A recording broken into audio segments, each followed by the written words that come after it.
자, 오늘은 11조 설교를 하려고 합니다.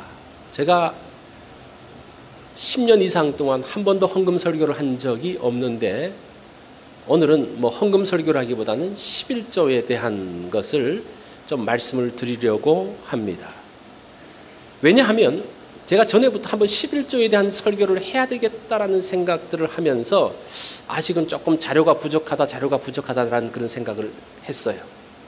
이제 그러면서 준비가 되어졌고, 그리고 11조 다 알죠. 그런데 이 11조를 해야 될 이유가 제가 설교를 하지 않더라도 11조에 대한 나름대로 개념을 갖고 있어요. 누구한테 듣든지, 아니면 요즘 인터넷 매체가 많아서 인터넷 매체를 통해서 듣든지 나름대로 그걸 갖고 있는데 제가 본 바로는 잘못된 개념들이 있어요. 그래서 11조의 개념이 무엇인지에 대한 것들 얼마나 중요한 겁니까? 그것에 대해서 말씀을 드리려고 합니다. 어떤 분들은 11조가 필요 없다고 주장하는 분들이 있습니다. 그분들의 주장을 보면요, 두 가지로 크게, 많지만 중요한 거 두 가지만 요약해 보면요, 11조는 이스라엘의 텍스 개념이기 때문에 유다 사회에서만 적용되어졌다라는 분들이 있습니다. 두 번째는 11조는 구약의 계명으로서 신약에는 끝났다. 신약에 11조 해라고 말하는 구절이 어디 있느냐? 그래서 없다라고 이야기를 합니다. 이 두 개가 좀 대표적이면서도 굉장히 좀 설득력 있게 들리는 그러한 내용들입니다. 자, 11조는 이스라엘 사회의 텍스로 레위 지파를 위해서 사용했다. 이 11조가 레위 지파를 위해서 사용했죠. 그건 맞는 이야기예요. 그런데 11조의 출발은 그것이 아닙니다. 모세 시대에 텍스를 위해서 만든 것이 아니라 그 이전부터 11조가 있었다는 거예요. 아브라함 때, 야곱의 때 11조에 대한 언급이 있고 11조를 실제 했던 것을 볼 수가 있습니다. 그래서 이미 있었던 그 11조의 그 개념을 모세 율법에서 채용한 거예요. 그때 새로 만든 게 아니고. 그래서 이 11조의 원 개념을 알려고 하면 최초의 11조, 아브라함이 11조를 드릴 때에 어떤 원리를 가지고 했느냐를 아는 게 중요합니다. 그리고 이 11조가 텍스가 아닌 게 레위 지파 사람들도 11조를 해요. 만약에 텍스면 이 10지파가 다 텍스를 냈잖아요. 그러면 레위 지파는 낼 필요가 없어요. 레위 지파가 내면 이중과세가 되잖아요. 텍스는 이중과세를 하지 않거든요. 그것은 아니라는 것을 봅니다. 그러면서 이제 이것과 비슷하게 말씀하시는 분들이 어린아이들도 11조를 해야 됩니까? 어린아이들 용돈으로 11조 하는데 그 이미 부모들이 다 11조 떼고 난 다음에 애들한테 주는 건데 또 해야 됩니까? 텍스 개념이면 할 필요가 없죠. 그죠? 이게 텍스의 개념이 아니라는 거예요. 그 다음에 또 어떤 분들은 은퇴하고 난 다음에 그 연금을 받은 것을 가지고 또 11조를 합니까? 이미 그 전에 다 11조 낸 걸 가지고 다 했는데 텍스 개념이면 안 해도 괜찮아요. 이 11조는 텍스의 개념이 아니다라는 겁니다. 하나님께 드리는 감사의 예물인 것을 볼 수가 있습니다. 자, 또 두 번째는 11조는 구약의 계명으로서 신약에서는 끝났다. 신약 성경에 11조 해라라는 콕 찍어서 말한 게 어디 있느냐? 11조라는 말은 있지만 어디 있느냐라는 분들이 있습니다. 신약 시대로 오면서 율법 중에서 의식법은 폐해졌어요. 의식법은 무엇인가 하니 제사법은 폐해졌습니다. 그리고 이 신약에서 무엇을 폐했다는 것을 신약에서 분명히 밝히고 있어요.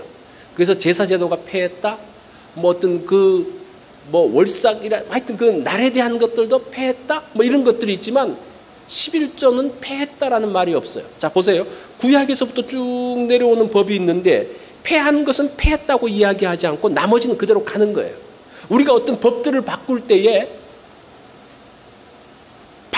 변경된 부분만 이야기하지 바꾸지 않는 부분까지 다 말하지는 않습니다. 말하지 않는 것은 계속 진행된다라는 그러한 개념이라는 겁니다.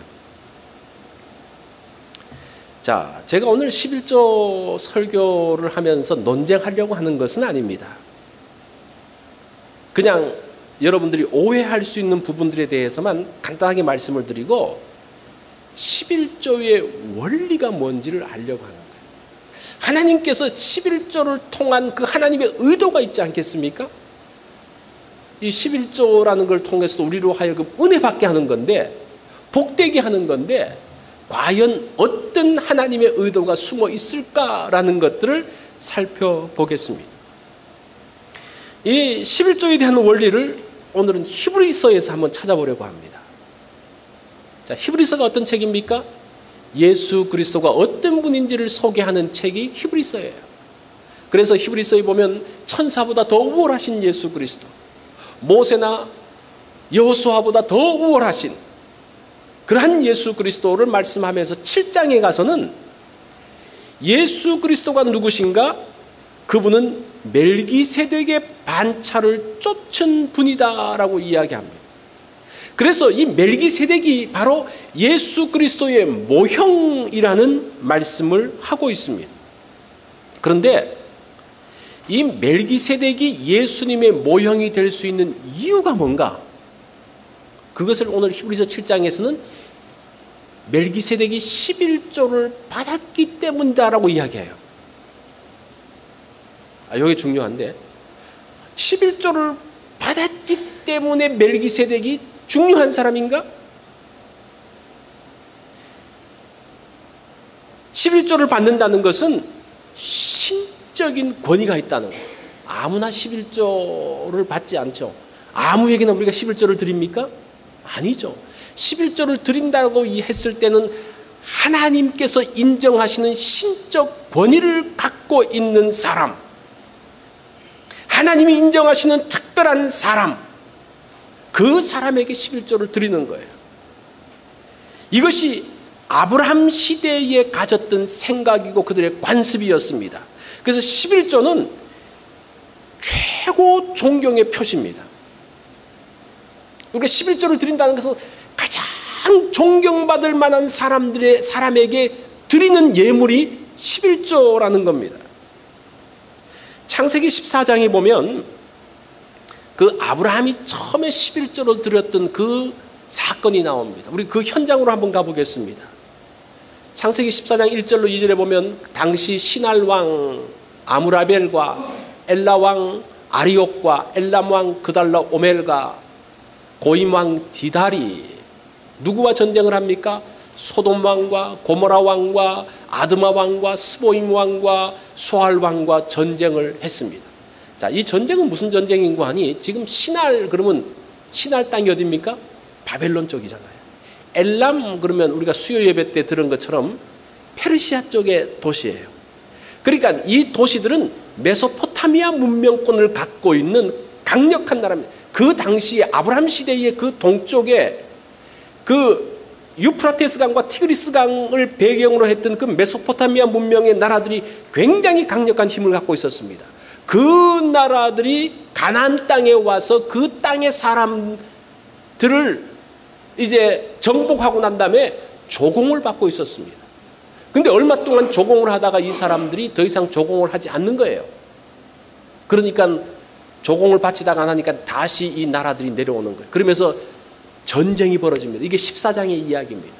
전쟁을 했는데 이 북방왕 동방에서 온 그 왕들이 보면요, 소돔과 고모라 연합군을 치는데 그 나라만 치는 게 아니라 가나안 지역에 있는 나라들을 다 싹쓸이하면서 마지막에 소돔과 그 고모라 연합군과 딱 대체해요.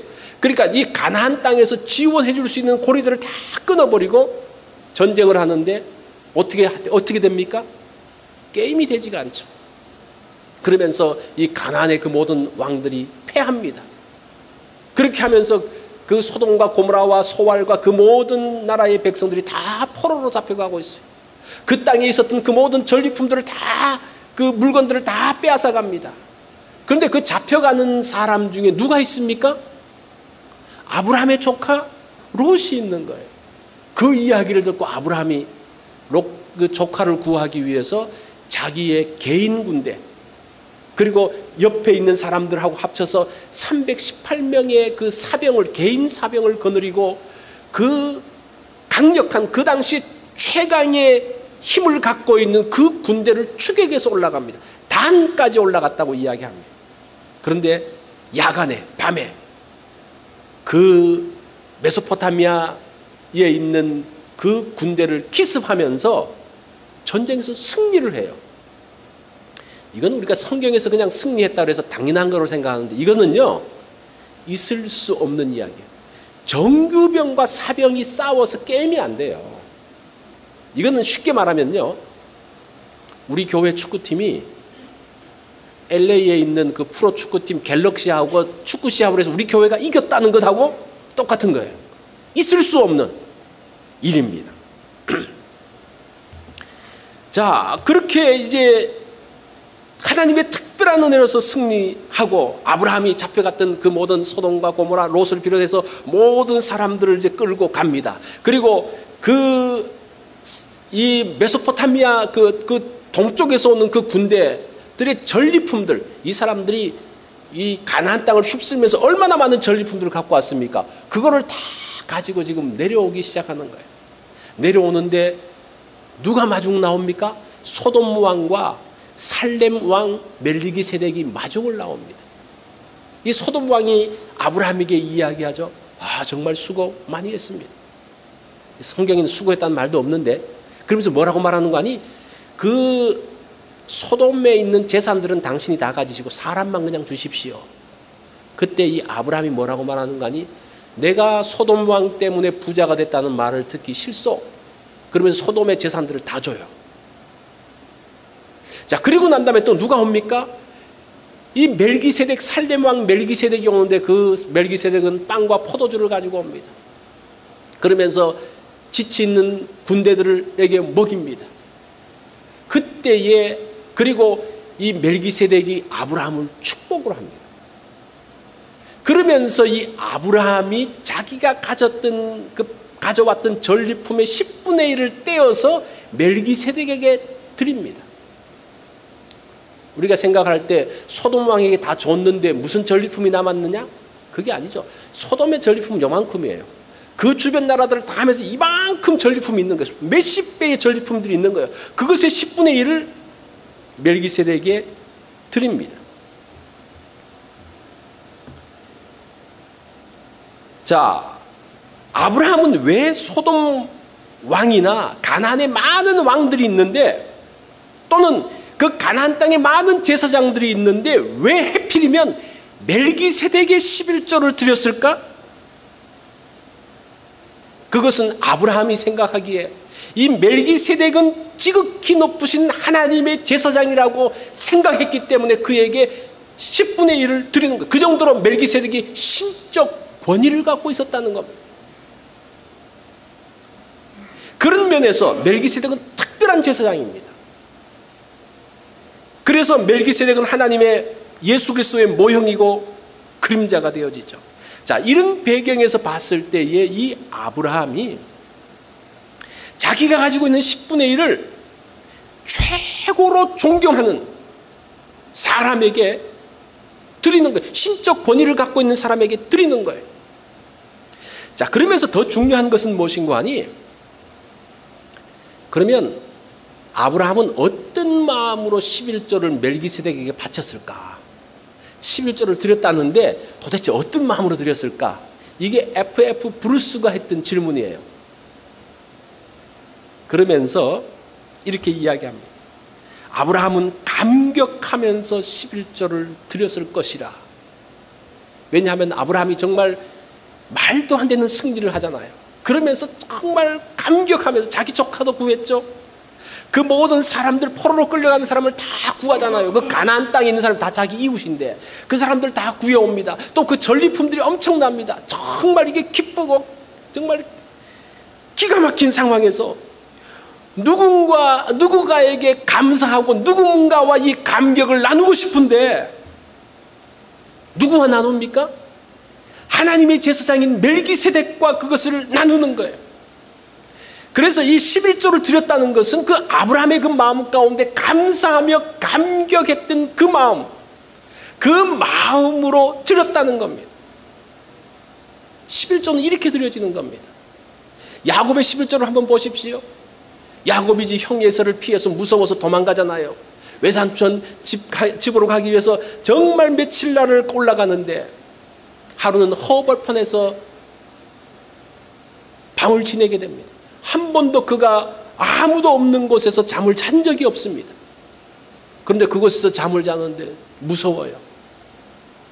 눕기는 누웠지만 무서워서 잠이 안 옵니다. 그러다가 깜빡 잠이 들었는데 꿈을 꾸지 않습니까? 어떤 꿈입니까? 하늘에서부터 사다리가 쫙 내려오는데 그 사다리를 타고 천사가 올라갔다 내려오는 거예요. 그러면서 이 야곱이 무슨 생각을 하게 됐는가 하니, 천사가 나와 같이 있었던 천사가, 그전에는 못 봤는데 나와 함께 있었던 천사가 그 사다리를 타고 하나님께 갔다가 내려오는 거예요. 그러면서 어떤 생각을 하는 거냐, 하나님께서 내가 우리 아버지 집에서부터 길을 떠날 때부터 하나님의 천사를 붙여주셔서 나와 함께 가게 하셨구나, 그 생각을 하게 된 거예요. 그것을 보게 된 거예요. 그러면서 아침에 일어나서 어떻게 합니까? 하나님 앞에 감사하고 감격하면서 11조에 대한 서원을 합니다. 보세요. 이 첫 번째 11조, 또 아브라함의 족장들의 11조를 보면요, 그 11조에는 뭐가 있는가 하니 감사와 감격이 있어요. 하나님을 만나면서 정말 하나님께서 나와 함께 하시고 하나님께서 나를 지키시고 하신다는 그 감격 때문에 들어졌던 것이 11조라는 겁니다.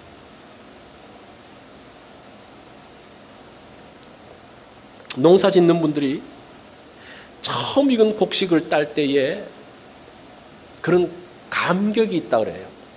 농사 지은 분들 이야기도, 이 농사꾼들이 얼마나 힘들게 일합니까? 힘들게 일하지만 과연 농사가 잘 될까? 농사 망치는 게 아닐까? 기후가 맞지 않아서 끝나는 게 아닐까? 조마조마하게 가는데 드디어 첫 번째 익은 열매가 딱 나오는 거예요. 그 열매를 따면서 이번 농사 잘 됐구나, 그 마음, 혹시 그런 마음 아시겠습니까? 좀 느껴지지 않습니까? 전에 정주영 씨 그 일대기를 읽으면서 그분이 하는 이야기가, 농사는 한 3년에 한 번 정도 잘 된다 그러더라고요. 그런 배경 가운데서, 그렇게 조마조마한 가운데서 첫 번째 열매를 가졌을 때의 그 감격, 그 기쁨, 그러면서 농사가 잘 됐다는 안도감, 누구인가가 감사하고 싶은 그 마음, 그 감격, 그것이 11조를 드리는 마음이라는 거예요.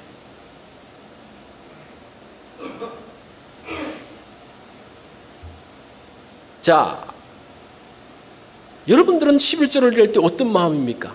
제가 이 말씀을 준비하면서 저는 아무 생각 없이 그냥 11조를 늘 하니까 아무 생각 없이 그냥 11조를 써서 내거든요. 그러면서 이게 아니구나. 하나님께서는 이 11조를 통해서 나로 하여금 감격하게 하고 감사하게 하는 그 프로그램을 여기 내놓으셨는데, 집어넣으셨는데, 그냥 아무 생각 없이 그냥 찍찍 써서, 찍찍 쓴 건 아니지만 써서 그냥 생각 없이 드렸다는 게 너무 아까운 거예요. 또 그리고 제가 좀 회개하는 마음이 생기더라고요. 여러분은 한 달의 수입을 보고 월급을 받으면서 어떤 생각을 합니까? 제가 질문을 만들어 왔어요.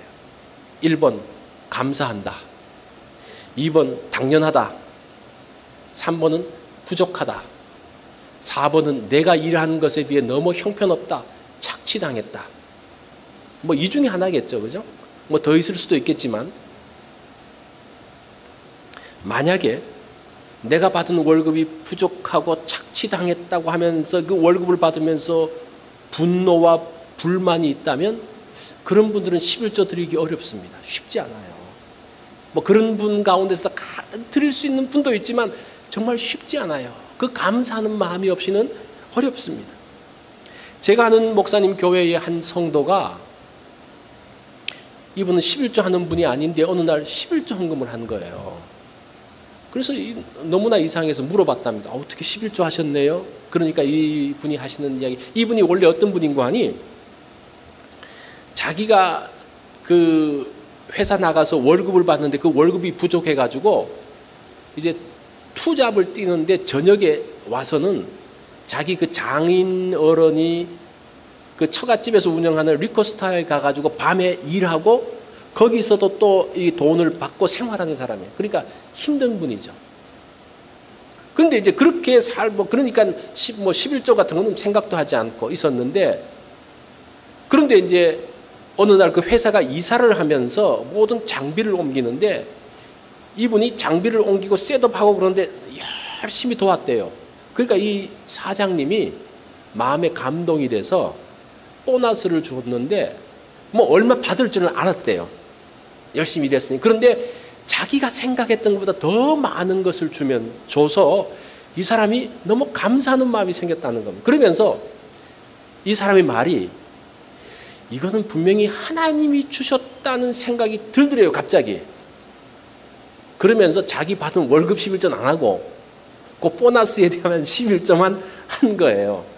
그러면서 이 사람이 하는 말이, 내가 전에 회사에서 일해서 월급 받고 또 리코스터에 가서 일해서 그 받은 것은 난 당연한 거로 생각했다는 거예요. 내가 수고해서 내가 일해서 받은 당연한 것, 뭐 내가 일해서 했는 거 내가 보상받아야지 이렇게 했는데, 이번은 내가 수고한 것 이상의 무엇인가 하나님이 주셨다는 것 같은 그런 느낌이 있었다라고 이야기를 합니다. 11조는요, 감사하고 감격하는 사람이 드리는 거예요. 내가 해서 번 것이 아니라 하나님께서 주셨다는 것을 아는 사람이 드리는 겁니다. 이것을 강제로 하라고 해서 되는 게 아니에요. 가나안 땅에서 농사를 지으면서 하나님이 주신 소산을 보면서 감사하며 감격하며 11조를 드리는. 그렇지만 이 감사 감격이라는 게 없어지잖아요. 그 시간이 지나면서 이스라엘 백성들 가운데 11조 하는 일들이 없어집니다. 자꾸 줄어들어요. 그러면서 11조 하는 사람이 줄어들고 그로 인해서 레위 지파와 제사장들에게 드리는 그 사례가 없어지면서 성전을 떠나기 시작하고, 그러면서 이스라엘이 기울어지는 것이 이스라엘의 역사예요. 그러면서 그런 상황 가운데서 이스라엘이 어려워진 상황 가운데서 때마다 경건한 왕들이 일어나서 그 나라를 개혁하면서 나라를 회복시키는 일들이 생깁니다. 그 이스라엘을 개혁시키는 두 가지 포인트가 있는데 성경에 하나는 말씀이에요. 하나님 말씀으로 다시 돌아가고 율법의 말씀으로 돌아가는 거예요. 그리고 두 번째가 11조예요. 이상하죠? 한번 예를 들어보겠습니다. 히스기야의 개혁운동을 보면 이 히스기야가 어느 시대 사람입니까? 북이스라엘이 솔로몬 이후에 남북으로 나눠지잖아요. 그런데 이 북이스라엘이 아수르에 의해서 멸망되던 그 시기에 히스기야가 왕이 되어집니다. 그래서 이 아수르의 공격 때문에 굉장히 힘든 시기를 겪으면서, 그러면서 히스기야가 나라를 재건하면 개혁운동을 하는데 이렇게 이야기합니다. 역대하 31장 4절 5절에 보면, 또 예루살렘에 사는 백성을 명령하여 제사장들과 레위 사람들의 목에 음식을 주어 그들에게 여호와의 율법을 힘쓰게 하라 하니라. 왕의 명령이 내리자 곧 이스라엘 자손이 모든 것에 11조를 많이 가져왔으며, 그렇게 히스기야의 그 개혁운동이 그 전에 이미 이제 하나님의 말씀을, 이제 율법을 다시 발견하면서 하나님 말씀을 듣고 이렇게 하는 그 과정에서 그 마지막 결론으로 11조로 돌아가더라고요. 그러면서 다시 제사장들과 레위 사람들이 일어나고 나라가 견고하게 세워지는 것을 보게 됩니다. 자, 그 다음에 나타난 현상이 느헤미야 개혁운동입니다. 이 느헤미야가 언제 사람입니까? 이스라엘에서 바벨론 포로에서 돌아오고 난 다음에 이스라엘 백성들이 굉장히 힘든 시기를 겪게 됩니다. 성전은 겨우 지었지만 그 성벽은 아직 보수되지 못함으로 해서 끊임없는 적들의 침범 가운데서 안전하지 못했던 그 이스라엘에 이 느헤미야가 총독으로 오면서 성벽을 보수해요. 짧은 시간 내에.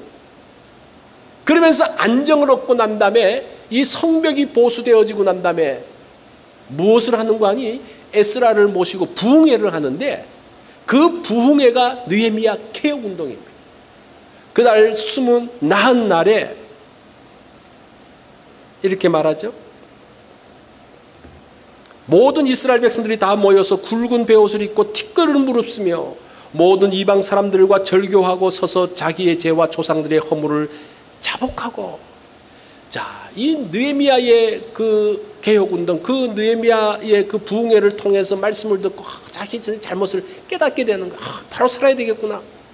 그러면서 그 이방 결혼을 끊고 또 잘못된 죄를 회개하고 뭐 다 하고 난 다음에 그러면서 하는 것이 무엇이, 그러면서 이 사람들이 내가 하나님 말씀대로 살겠습니다라고 서명을 하는데 그게 10장의 내용이에요.